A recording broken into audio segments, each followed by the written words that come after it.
Hi there, boys, girls, and everybody outside and in between. Welcome to my quarterly reading wrap-up. I'm going to give you a quick rundown of everything that I've read over the last few months and some brief reviews of each. Starting with Dune Messiah by Frank Herbert. This is the second book in the Dune series following the original Dune, and it was great being in this world and with these characters again. I am a big fan of the Duneverse, and I loved reading this. I loved being in it. A lot of this book takes place inside characters' heads, and that did get tedious at times, but I was still intrigued and it kept my attention throughout. And I would say the final third of this book was unbelievable. I could not put it down. Completely blew me away. If you've read the first Dune and you didn't like it, then this probably would not change your mind. It's not going to reinvent Dune for you. But if you did like it and you haven't read this yet, I would strongly recommend it. It is a great follow-up. Creatures Most Vile by Chelsea Loren. This was the author's debut novel, and for her first work, I think it was exceptionally well done. This is a YA dystopia where most of the population is constantly under the threat of potential monster attacks, and there are only a select few people who are born with these superhuman abilities that let them fight off and defend themselves against these monsters. In this, we follow our main character, Honora, as she is learning that she has these powers and she's trying to wield them and actually be able to use them to keep herself safe. But on top of being new to these powers and also being a teenager, so it's a very scary experience anyway, she had very traumatic events in her past that she is constantly reliving. I think this did a great job showing that mental and emotional blocks can be a very significant hindrance in life. Because of Honora's PTSD, she has a lot more difficulty with some tasks than other people do. And without spoiling anything, I will tell you that the ending of this completely caught me off guard. I was stunned after finishing this book, and I need to know more of what happens in this world. I cannot wait for the next one. After that, I read Orange by Ichigo Takano. Orange begins with our protagonist Naho on her very first day starting 11th grade, and she receives a letter from herself from the future. She knows it's real because the letter pinpoints very specific and detailed events that are going to happen throughout her days. And it also gives her suggestions and things that she should do to help make her future life better. Most of them concerning the new member of her friend group, Kakeru. See Naho go over and over things that she can do to help protect and save and ensure that Kakeru stays in her life well into the future.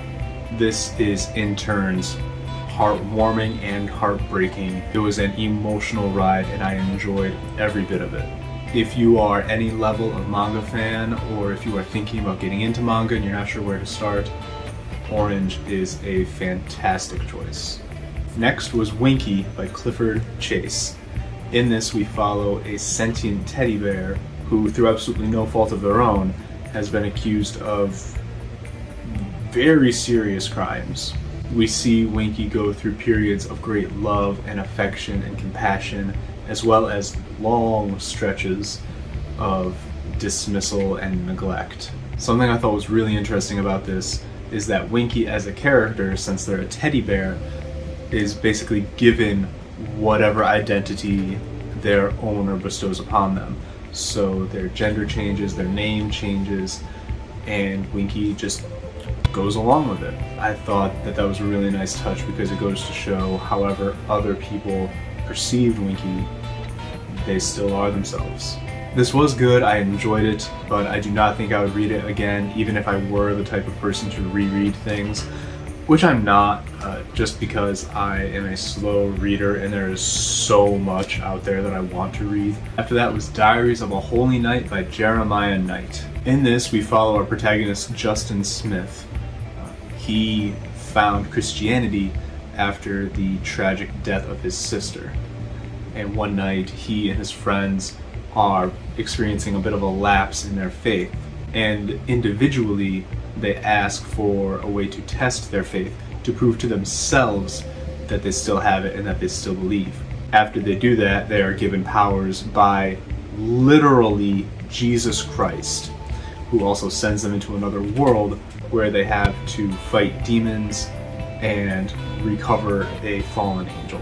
This is absolutely a Christian story, but I do not think you need to be a Christian in order to enjoy it, because I'm not and I did.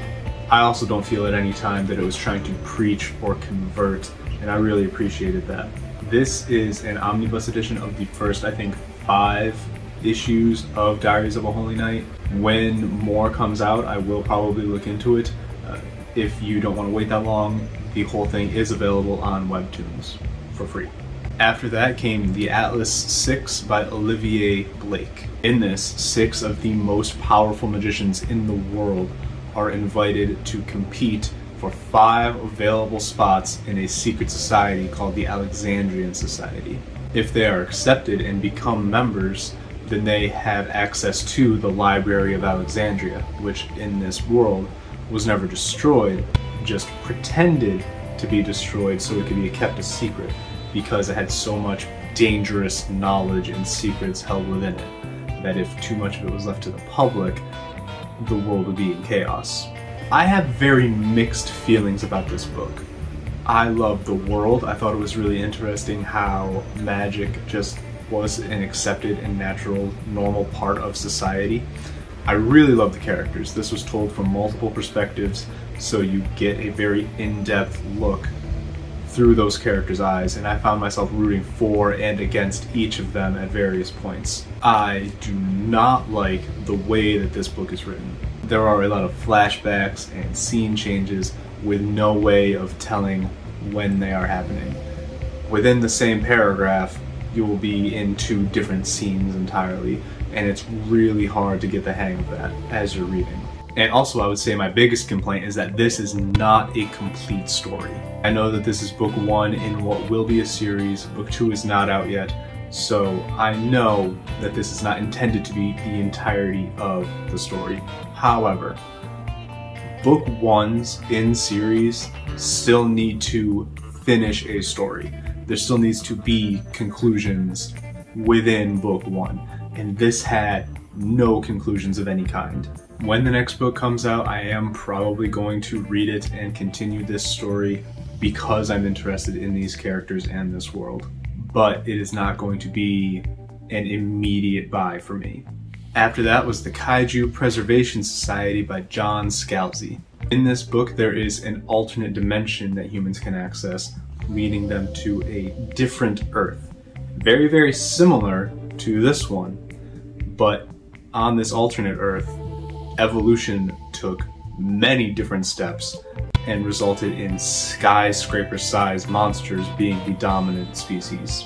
This was fun, enjoyable, very easy to read, but its biggest points for me come from its inclusivity.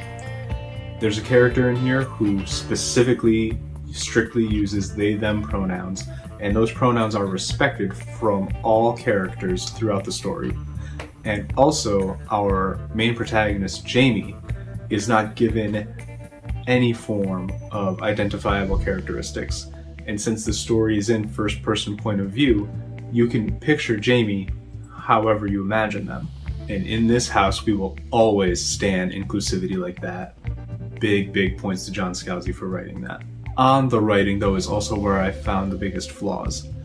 While it is, like I said, incredibly readable, there are a lot of pop culture references that I think are going to date this book fairly quickly.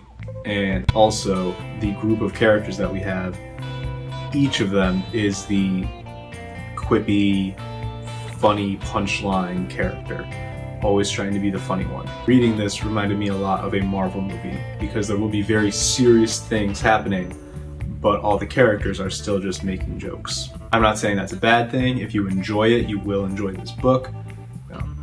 But if that's something that you don't like, then know that going into it. I was very fortunate in that Tor sent me an arc of this book. However, I do believe it is available now. If not, it will be very soon. And if you are into fun sci-fi adventures with huge monsters, this is a great pickup. Lastly, I would like to talk about The Hitchhiker's Guide to the Galaxy by Douglas Adams. This is the ultimate version, which contains all 5 books of the trilogy, plus a short story. I have not finished this yet. I am currently reading the 4th book in here, and the first 3 were all 5 stars for me. I have been loving every minute of this series as I'm reading it. This is so genuinely funny while also being intriguing and in-depth. It has complex things to say about space and time and our perception of reality. It's easy to see why this is considered the definitive sci-fi comedy for a lot of people, and I am going to give it that mantle for myself as well. This has easily been my favorite thing I've read so far this year, and is most likely going to land within my top 10 of the year. If you have not read The Hitchhiker's Guide to the Galaxy, but you enjoy sci-fi, or if you just enjoy comedy, I'm not saying run out and get a big edition like this. If you can find just book 1, which personally has been my favorite so far, try it. It is so good. That's everything that I have read so far this year. Please, in the comments, let me know what you've been reading, what you're currently reading, or your favorite of the year so far. Thank you so much for watching. Leave a like if you enjoyed the video, subscribe if you haven't already, and I'll see you next time.